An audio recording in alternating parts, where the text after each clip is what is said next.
Still not knowing whether or not we actually saw the King's Chamber now. Do you know where I can find the King's Chamber? Hey mate. Alright. Hello and welcome back everyone to a new, hopefully very fabulous episode of Traveling the World using Google Maps Street View imagery. Today we have something fancy, something royal, something exciting, architectural, urban, historical in front of us, the Palace of Versailles. Now the Palace of Versailles is one of the most famous, if not the most famous, but how to measure that, palaces in the world. It is known to be a very big palace. Exactly how big it is, we will have a look at. However, it is certainly not the biggest. It is not even the biggest in France. It is not even the biggest in the Paris area because that's the Louvre. Now, of course, looking at the Palace of Versailles from the map, we shall do that, is interesting just because of all that comes with it.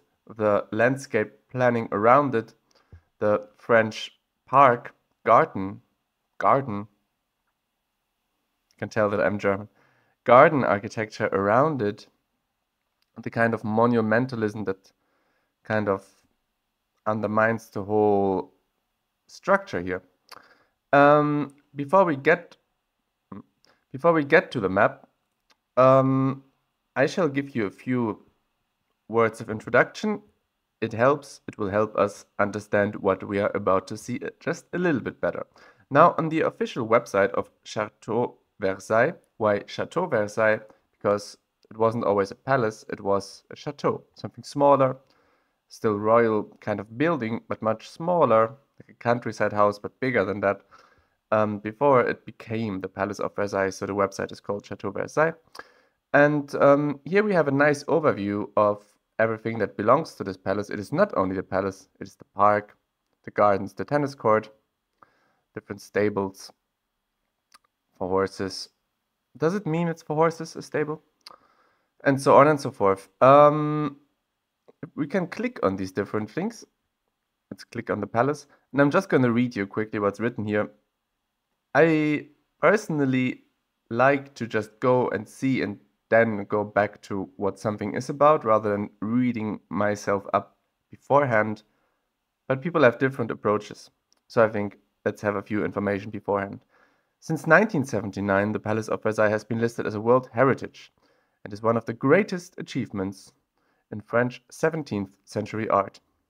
Louis XVIII's old hunting pavilion, not necessarily a chateau perhaps, was transformed and extended by his son, Louis XIV, when he installed the court and government there in 1682. A succession of kings continued to embellish the palace up until the French Revolution. Today the palace contains 2,300 rooms spread over 63,000 square meters. In 1789, the French Revolution forced Louis XVI to leave Versailles for Paris. The palace would never again be a royal residence, and a new role was assigned to it in the 19th century, when it became the Museum of History of France in 1837, by order of King Louis Philippe, who came to throne in 1830. The rooms of the palace were then devoted to housing new collections of paintings and sculptures representing great figures and important events that had marked the history of France. These collections continued to be expanded until the early 20th century, at which time, under the influence of its most eminent curator, Pierre de Noailhac, the palace rediscovered its historical role when the whole central part was restored to the appearance it had had as a royal residence during the Ancien Régime. The Palace of Versailles never played the protective role of a medieval stronghold, which makes it different from a castle, because, just to go into this point a little bit deeper, one of the questions I've asked myself, in particular when I was wondering if it's the biggest palace in the world, what's the difference between a palace and a castle? And it didn't seem imminent to me what's the difference, so I've asked ChatGPT, and of course, it makes so much sense that there's a distinction to be made between a palace for a government, for a royal residence, and a castle was more perhaps also as the house of the government, but more for military purposes, with walls and towers and defensive structures. Castles have typically a more militaristic look. Locations, castles were more on hilltops near water sources, and history, castles are older as a typology of architecture going back to the medieval ages. So thanks ChatGPT, and back to the website. Beginning in the Renaissance period, the term chateau was used to refer to the rural location of a luxurious residence, as opposed to an urban palace. It was thus common to speak of the Louvre Palais in the heart of Paris and the Chateau of Versailles out in the country. So these things are historically connected. Versailles was only a village at the time. It was destroyed in 1673 to make way for the new town Louis XIV wished to create. Currently the centerpiece of Versailles' urban planning, the palace now seems a far cry from the countryside residence it once was, and oh yes, it does. Nevertheless, the garden end on the west side of the estate of Versailles is still adjoined by woods and agriculture. All sorts of further links. This area here, that all belongs to the grand plan of restructuring, is huge.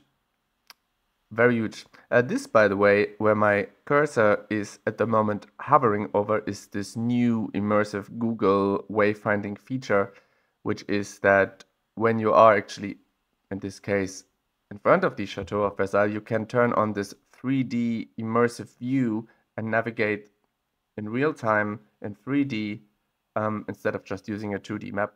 That's how I understood it.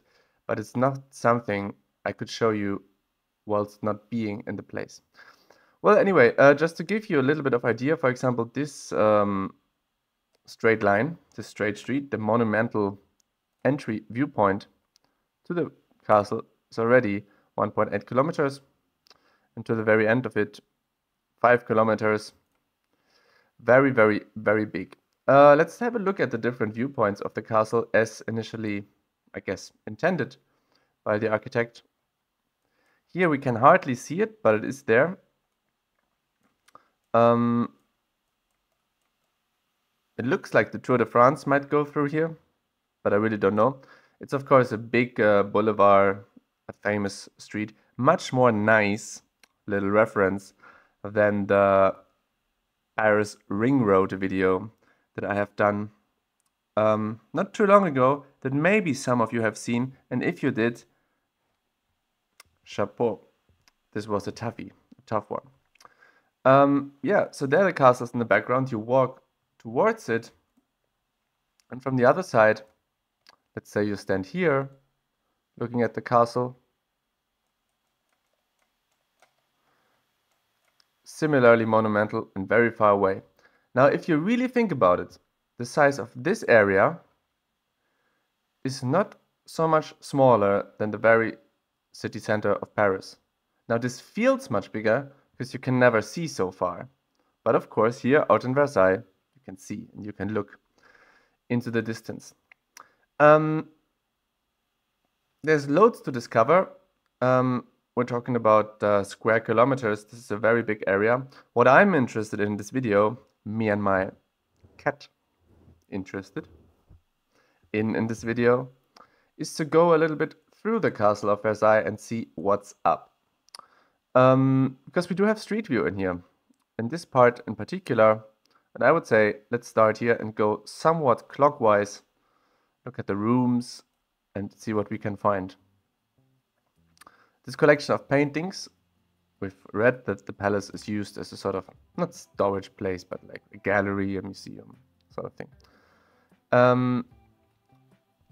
The ones amongst you who have watched the Bucharest Palace video with me will know that being out on such a balcony, having this monumental access, this monumental view is quite amazing. Unfortunately here, we can't go out Sure, these windows are not allowed to be opened. Imagine it rains. Imagine there's some fog. Imagine a pigeon is flying in. It's Paris after all. This would do these paintings a lot of harm. Yeah, but anyway, we can walk around here more or less. Well, freely is an illusion because someone recorded this for us, but hey, you know, still feels a little bit like a video game. When I went in here just to see what it's like, I saw the emptiness of the rooms, and you might say, well, yeah, it's you know, if it's a museum with paintings, what would you like to be there? Well, more seats, more things on the floor. I'm not sure it's possible to sit on these things. If it's a museum, it's ambiguous for me. Maybe it's possible to sit here. I have absolutely no idea. I also don't know what we are looking at. I guess some famous type of cutlery. This is one of these foldable walls where you can maybe put your long underwear on behind this and, you know, use all the makeup and all the, I guess, perfumes or natural perfumes or whatever they used to use back in the days just so to not go to shower. Yeah, basically also what you see in this map here is that these are the rooms. So whoever filmed this gave us access to the rooms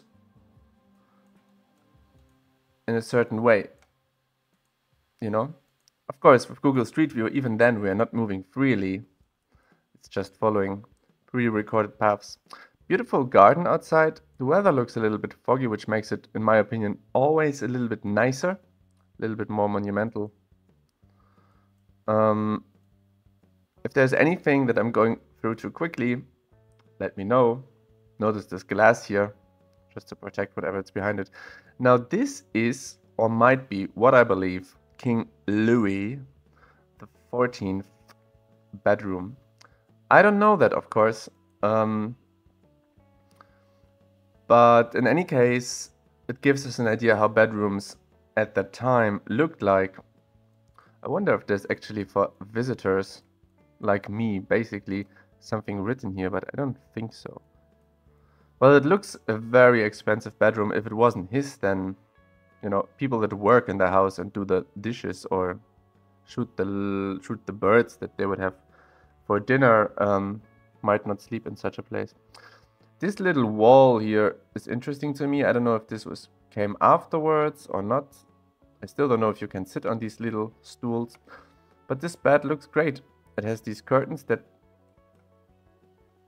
I guess could go all the way around it. Create protection from the sun. You can also close this, of course, make it completely dark. From an architectural point of view, this is a very big room.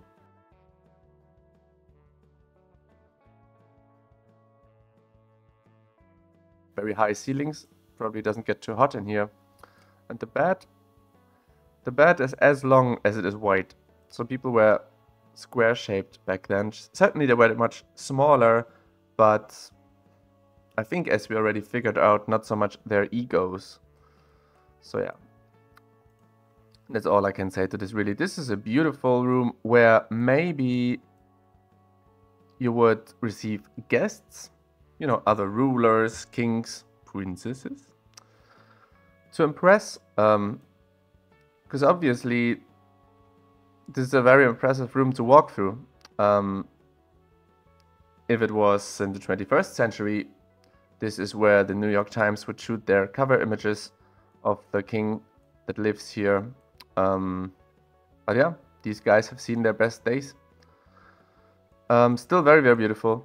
Obviously, I wouldn't want to live like this, but obviously also I wouldn't complain if I did, if you know what I mean.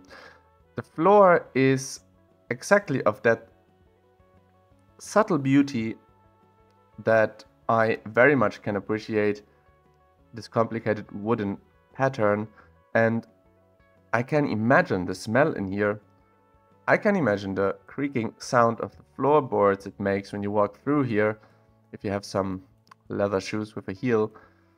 So it might be a sonic sensation as well, an auditory experience. Beautiful lights, painting the ceilings, yeah, you know. King's Chamber. Well, does it mean through here or does it mean this way? I guess through here. Let's look at the King's Chamber.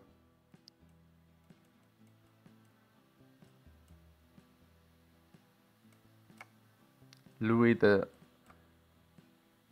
14th. Well, there he is, the man of the moment. Was it this one? Or was it this one? Probably this one, huh? He looks a little bit more royal than this guy. Although they look like they could be related, but they all kind of do. So I guess they are. Don't want to say anything wrong. So, are we now in the King's Chamber or what? Aha, another bed.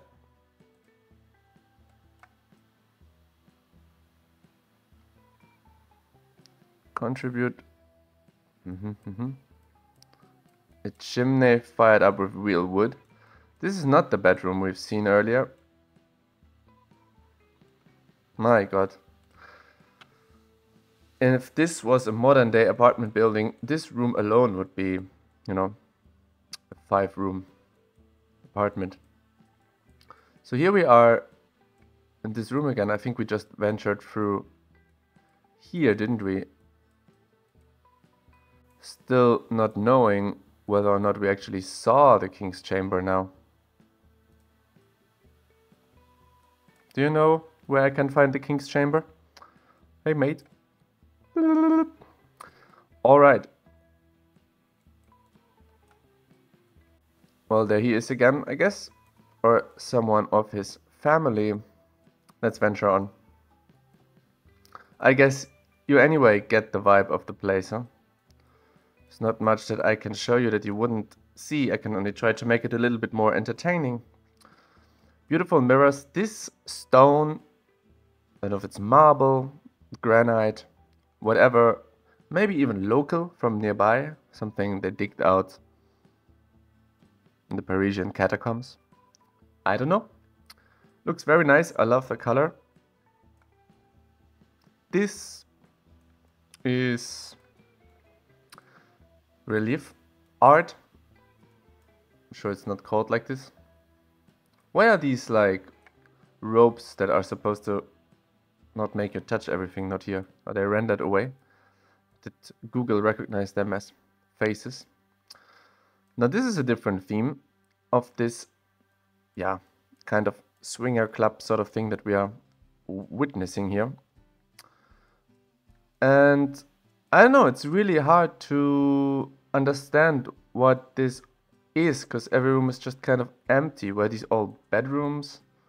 Were these like workrooms? Why is this blurred out? Does anyone know?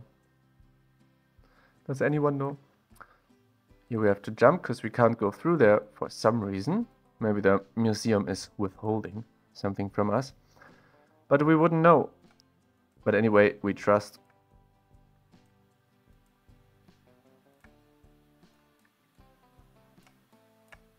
Yeah, there's so much to look at, and at the same time, after 3 rooms, I'm already like, okay, well, okay, getcha. But it is very nice, how the rooms are always, how the walkway between the rooms is on the window side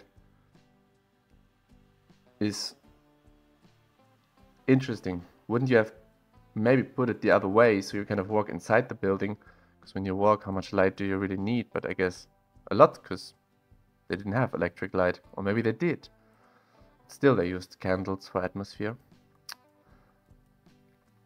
Well, anyway, here we have another big room, which could be like a ballroom, a dancing room, a dining room with a big table, perhaps, with a huge image. Which reminds me of the only time that I have been, and will have been, in the Louvre, and I saw the Mona Lisa, and probably for reasons of artistic or curatorial effect or climax, there's an image of gigantic size hanging across the Mona Lisa. Just like this one here. Absolutely mega image, maybe even from, you know, rooms like this where it was once hanging. And suddenly you feel like, oh, I don't know, the Mona Lisa is so small, you know, and like I'm sure it's great. And, you know, one of the greatest works of art ever, so good that it became the face of many memes. But I don't know, such a big image is very impressive. And I really liked this moment when I discovered that, because you kind of walk in on the Mona Lisa and you see it there, maybe even through the door, and like, oh, okay, now it's coming, the moment I've been walking through Louvre for 3 hours until this moment.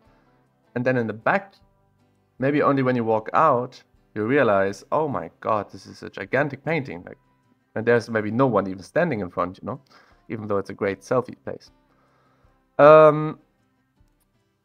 Yeah, but whilst I was ranting on about something unrelated, is this water? No, it just looks very odd. Looks like we are looking into a different country there. Looks like this we're looking out to India or something. It just looks completely weird. But yeah, anyway, that is it. Now, one thing I would like to do is see a little bit the outsides of it. For example, look at these different approaches to gardening. You know, the French in that time certainly made very different gardens from the Brits, maybe from Germans. You know, the British gardens are more natural, it's more, you know, less symmetrical. And the French built things like this, giant mazes of symmetry, which is also nice, but perhaps less intuitive, because obviously in a park you will find a lot of desire paths, and I can assure you that you will find more desire paths in French gardens than you would do in British, although this might be a long shot to say. So let's just browse around through these things a little bit, see what we can find. We can actually look at the building from outside. Maybe this is something we should have done a little earlier, because there it is. Higher in the middle, lower on the sides. Balconies all over, French balconies. You can hardly get your foot out. And yeah, just a long view, I guess, where you could see people walking about all day. If you have 2,300 rooms, there will be loads of people living more or less permanently in the palace, doing all sorts of things in the garden. Maybe the common people were allowed on these grounds. I have no idea. I'm sure some of you know better. Yeah, beautiful water, beautiful stone around the water. I can appreciate these things. I want to look at this water again. Yeah. When I choose these photo spots that people self-made, I always run the risk of just, you know, seeing a face of someone, but Google doesn't always blur them out, so I have to be really careful. But this is a big pond, to say the least. A big pond. And I don't know how this water got here, but you know, I guess it's more or less artificially there. Grotte de Marie Antoinette sounds like something we might have a look at.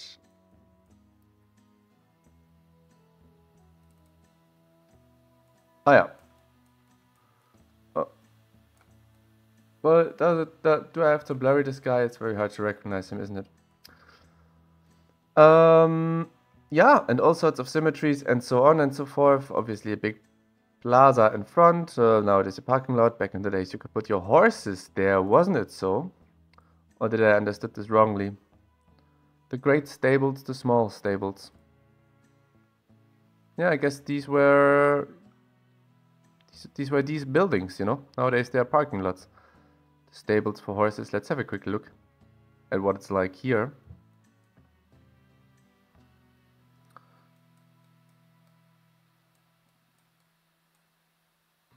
Does this palace actually have an entrance door? And where is the entrance? Could be absolutely anywhere for all I know. I guess this would be the entrance. Are these suns because he was the Sun King? I'm not sure, but it looks very different here than it did on the other side. Crazy, huh? Looks like there's a filter, a vintage Sun King filter for its Instagrammability put on it. Yeah, I think this is it from me. I believe a ticket costs around 20 euros. You see what a big area it is if you're ever in Versailles, which is probably worth half a day trip from Paris. Architecturally, if you are into these kind of things, you know. I think I can recommend it. Outside, perhaps more interesting than inside. But you know, if you're into historic wall decorations, then maybe this is the place to be if you study art history.